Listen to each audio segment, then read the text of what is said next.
வணக்கம். தலைமை ஆசிரியர்கள் சமர்ப்பித்த தரவுகளை மீளாய்வு செய்வது எப்படி? டேட்டா வேலிடேஷன் ஒரு முன்னோட்டம்.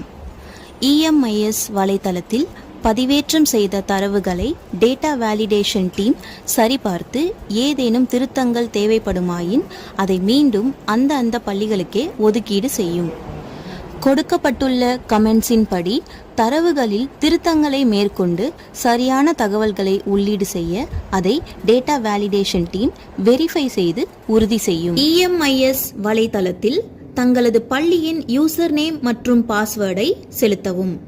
அப்ரூவல்ஸ் தலைப்பின் கீழ் டேட்டா வேலிடேஷனை செலக்ட் செய்யவும். மீளாய்வு தேவைப்படும் தரவுகள் அங்கே காண்பிக்கப்படும்.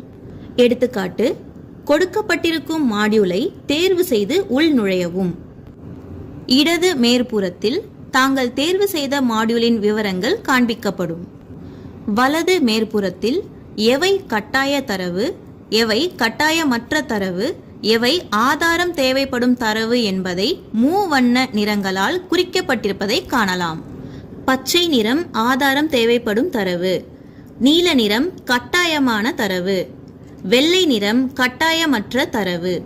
EB கார்டு இமேஜ் அருகில் ஒரு குறியீடு இருப்பதை காணலாம்.